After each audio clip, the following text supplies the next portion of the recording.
Olá, futuros e futuras engenheiras agrícolas. Hoje a gente vai ter a oportunidade de estar conversando sobre medições de geração de polígono de área, ou geração de poligonal em áreas. Ahn, Antes de a gente começar a falar sobre isso, é bom a gente saber, né, relembrar sobre os estudos da perspectiva divisada, né, ou de vista. O estudo da perspectiva, né, quando a gente pode olhar um objeto e temos a sensação de profundidade ou relevo. As partes estão mais próximas de nós parecem bem maiores e as partes mais distantes apresentam ser menores. Então a gente começa a ter uma percepção, né, de muitas vezes de volume, de distância. Então, por exemplo, na fotografia, quando a gente fotografa um objeto, a gente consegue ter essa percepção, né, visto a olho nu, de que o que está mais distante, o que está mais próximo, né, como se fosse você olhar para um horizonte de uma estrada. O desenho, né, muitas vezes desenhos técnicos, desenhos mecânicos, desenhos técnicos arquitetônicos ou desenhos técnicos mecânicos, ele transmite, né, essa mesma ideia. Então a gente muitas vezes vai precisar recorrer a um modo especial de representação gráfica, que a gente chama isso de perspectiva. Ela representa graficamente três dimensões de um objeto em um único plano, de maneira a transmitir a ideia de profundidade e de relevo. Então, quando a gente vem falando de medição de poligonal, é importantíssimo sabermos o que é uma poligonal. Medição de polígono, a gente precisa de fato saber o que seria uma poligonal. É uma figura plana, formada por três ou mais lados que delimitam uma determinada área em estudo. Classificação quanto à sua simetria, a gente tem uma poligonal regular e uma poligonal irregular. Sendo a regular, são as que possuem formas simétricas definidas, e a poligonal irregular são as que não possuem formas simétricas definidas. Com isso, podemos também, né, ver aqui o que vocês acreditam que seja uma poligonal regular ou uma poligonal irregular. Percebam que todos os lados são facilmente interpretados, né? O qual é o maior distância entre pontos. Então a gente vê, né, uma regularidade. Marcação de poligonal.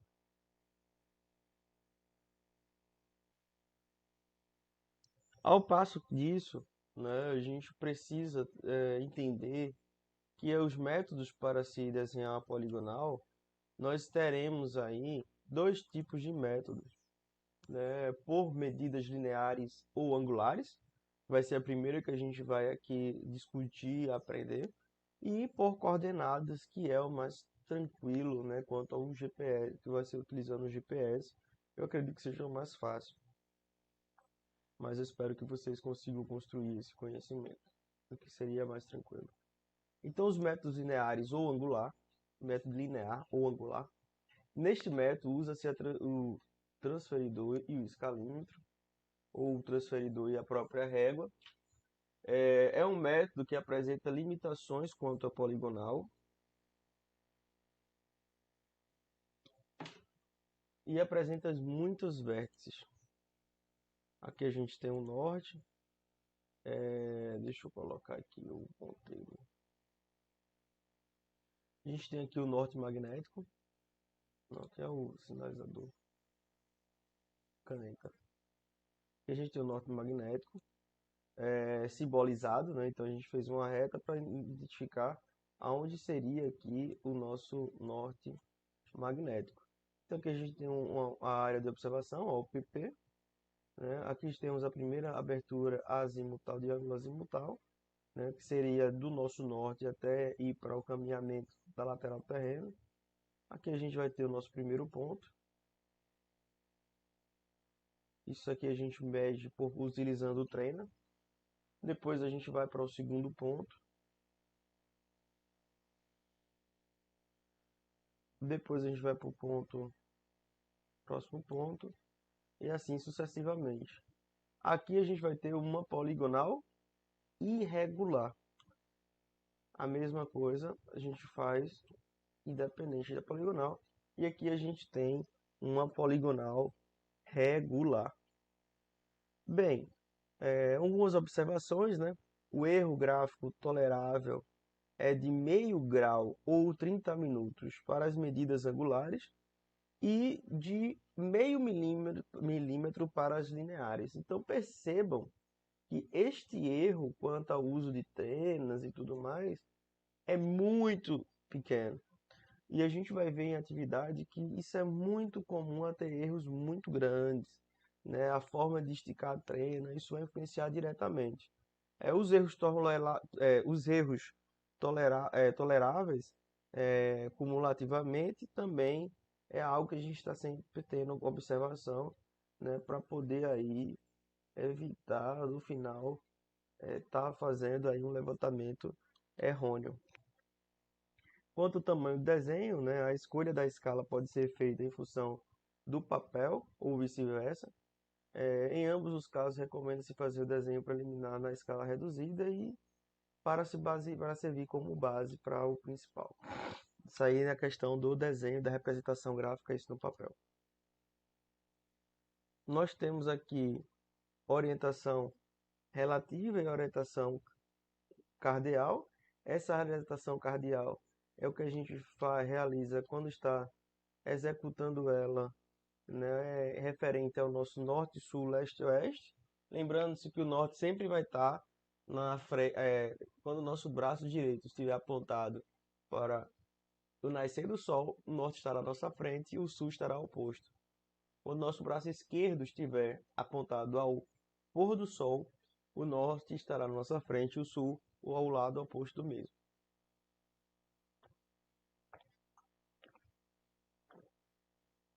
A nossa frente é a frente divisada.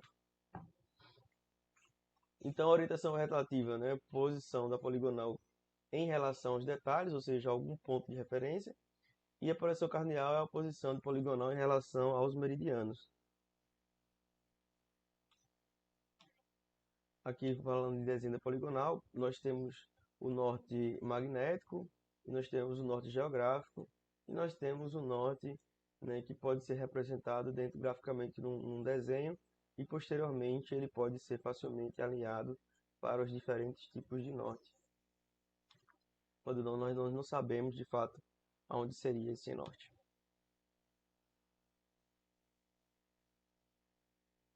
Definição de alguns termos, né, usados na topografia, né, o norte magnético nada mais é do que a diferença dos ângulos magnéticos de uma bússola, que é aquela ponta. Como a direção do norte magnético não é fixa, ou seja, varia de acordo com o tempo e mudança do lugar, é usado normalmente o norte verdadeiro.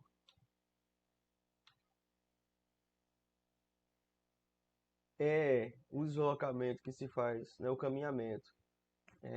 Vocês vão ver muito isso em topografia, esse termo caminhamento. É o deslocamento que se faz do ponto anterior para o posterior, né, da poligonal. Pode ser de forma direta ou pode ser feito à direita esse caminhamento ou à esquerda, né? Então você está num determinado ponto, você pode caminhar para a sua direita, como também você pode caminhar para a sua esquerda. Vai depender aonde vai estar localizado o próximo ponto. Aqui nós temos um exemplo, né, uma saída. Aqui nós temos um ângulo de abertura azimutal, né, o primeiro ângulo. Então imagina que aqui está o o primeiro ponto de saída, né? Estamos aqui com o teodolito, exatamente nesse ponto. Iremos mirar para o norte verdadeiro, ou norte magnético.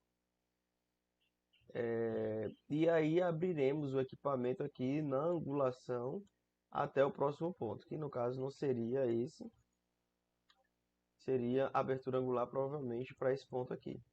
Então aqui está a nossa avisada de norte, e essa abertura angular para esse ponto aqui,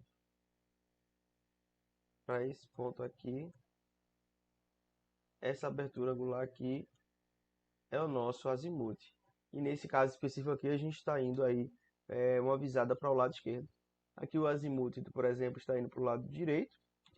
Posteriormente aí teremos o caminhamento, que isso pode ser a direita ou a esquerda. Exemplo aqui seria a direita. Né? Iríamos segurar a trena, a ponta da trena aqui e até o final teríamos aí a distância do ponto 1. Né? E aí para onde a gente vai, se é para a direita ou a esquerda, tem que estar notificado. Né? Isso aí seria opcional. Opcional não, aí seria determinado pela situação de campo. Quanto, né, o azimuth é um ângulo aferido levando-se em consideração o norte magnético, é o alinhamento que vamos percorrer, né, varia de 0 a 360 no sentido horário. Ângulo interno é o ângulo determinado posicionamento entre o transferidor do ponto posterior voltado para o ponto anterior, né, sempre no sentido anti-horário. Então aqui a gente tem o norte magnético, nós temos o ângulo azimutal e nós vamos o caminhamento. Aqui está determinado que o caminhamento, né, foi diagnosticado que o caminhamento sempre foi feito à direita. Se a gente já fechar alguma poligonal, pessoal, um formato, né, pode ser diverso, aqui é circular, mas esse aqui está errado. Então a gente provavelmente vai fazer o caminhamento num único sentido, até fechar. Mas pode ter outro sentido, desde que a gente notifique. Né? Isso aí vai ter uma abertura de ângulo interno.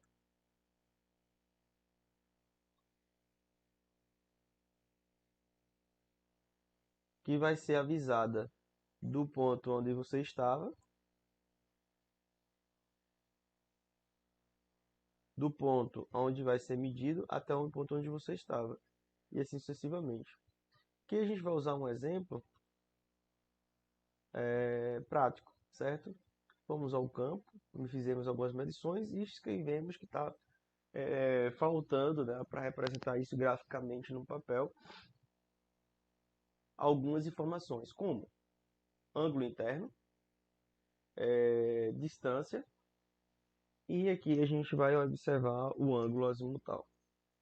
Então percebemos que fizemos aqui o norte magnético, o norte verdadeiro, pegamos o transferidor, colocamos em cima dele, apontando aqui, começando aqui do 0 graus, e vamos fazer uma abertura angular de quanto? De 31 graus. Então, esse transferidor ele vai caminhar até 31 graus. Então, feito isso, qual será essa distância da reta dentro do papel? Bem, a escala está de 1 para 100 mil, então aqui vai ser 1,9 centímetros. Então, a distância deste ponto para este ponto, essa distância aqui é de 1,9 centímetros. O que é que isso implica? Que implica que agora temos a representação, né, do lado do terreno, né, quanto ao seu comprimento e a sua localização referente ao nosso norte. Posteriormente, iremos fazer o caminhamento para esse aqui será o ponto 1, meu ponto 1, e aqui seria o nosso ponto 2. Certo? Então, temos aqui o ponto 2, a mesma coisa se faz. Só que qual é a grande questão? É a abertura do ângulo interno. Quando você chega, estava aqui, né, com o teodolito, fez essa abertura angular, descobriu aqui o azimuth e no campo, né, fazendo levantamento topográfico e anotou na caderneta de campo. Após isso, você vai fazer o caminhamento até o ponto 1, vai colocar o teodolito, né, olhando para o ponto anterior, para o OPP, e vai fazer a abertura, né, até o próximo ponto, onde vai ter uma pessoa com a baliza. Então, esse caminhamento aqui até a baliza, nós teremos o quê? O ângulo interno, que seria de quanto? De 108 graus. Então, eu pego o meu transferidor, coloco aqui em cima da ponta, miro para o zero e faço a abertura de quanto? 108 graus. Então, esse ângulo interno aqui é de 108 graus. E ele está bem representado, ele está aqui colocando o posicionamento exatamente a linha lateral, né, do ponto 1 ao ponto 2, que mede 2,9 centímetros. E aqui a gente fez o levantamento, né, tanto medindo em campo, como também obtendo, através do teodolito, essa abertura de ângulo interno. Quando a gente colocou o teodolito aqui bem alinhado no ponto 1, olhou para o ponto anterior, que era o ponto de origem, o OPP, e abriu até o próximo ponto. Então, esse ângulo interno aqui, esse ângulo de abertura pelo teodolito deu 108 graus. Percebam que esse tipo de ação no campo, que a gente já viu na prática, é facilmente, né, representável dentro do papel. E assim a gente faz para todos os demais pontos. Aqui o ponto 1, botei ponto 1, mas aqui seria o PP, ponto 1 e ponto 2, ponto 3, ponto 4, até chegar de volta. E como é que se calcula a área disso? É muito tranquilo. Nós podemos fazer ângulos retos, né? Onde a gente vai ter aqui, ó, vários ângulos, né, retos que nos possibilitam, utilizando trigonometria, facilmente a identificação de cada setor. Então, o triângulo 1 tem tantos metros quadrados, o 2 tantos metros quadrados, e aí, né, nós temos aí 1 hectare, 10 mil metros quadrados, sabendo o total na somatória de todos os triângulos, retângulos, nós temos aqui 8.385 hectares. 1 hectare tem 10 mil metros quadrados, cortamos aqui os zeros com zeros, nós temos aqui 8,38 hectares. Beleza? É milhão. Cortamos aqui, a gente tem na casa do 1.000. Né? Cortamos mais um.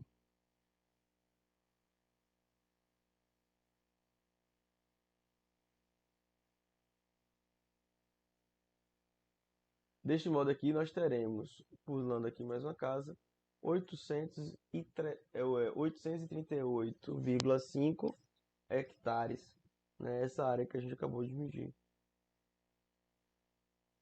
Aqui a gente tem as respostas, né, para essa atividade aqui anterior.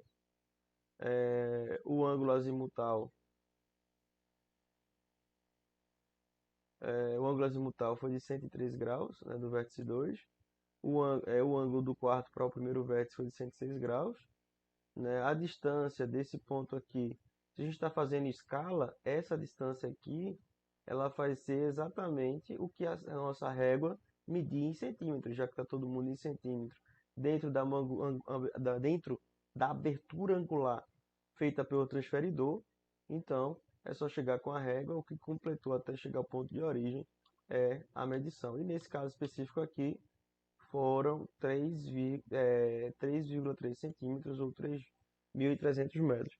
Provavelmente alguém fez esse percurso aqui ou estava com preguiça de caminhar 3.300 metros e só disse, ah não, já temos abertura angular, não precisamos medir para o fechamento do polígono.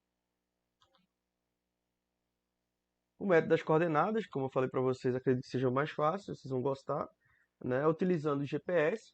Nesse método, as coordenadas são dadas em uma tabela. Na tabela vem os pontos da poligonal, as abscissas e as ordenadas. O profissional deverá construir a poligonal traçada a mesma, né, nas quadrículas, levando em consideração a maior e a menor abscissa e o maior ou menor ordenada. Então aqui a gente tem coletado GPS, aferido em GPS. Primeiro ponto, os 4 pontos. E aqui a gente tem a abscissa ordenada, né? O eixo X e o eixo Y. Né? Fazendo uma grade, seria o primeiro ponto. Fazendo uma grade, nós temos o primeiro ponto, localizamos aqui. É igual um jogozinho de batalha naval. A e B. A tanto, B tanto. Então a gente coloca o primeiro ponto, depois o segundo ponto, terceiro ponto, quarto ponto, depois é só ligar, é só ligar, né, os pontos. E aqui a gente tem, né, a nossa área. Pessoal, até a próxima aula, né? Deixo essa frase aqui para vocês. Me dê um lápis, borracha e papel. Então desenharei o que a vida nos permite enxergar. Espero que vocês estejam enxergando a possibilidade, né, de concretizar, né, esse desejo de se formar engenheiros agrícolas e espero ter contribuído na aula de hoje. Grande abraço e até mais.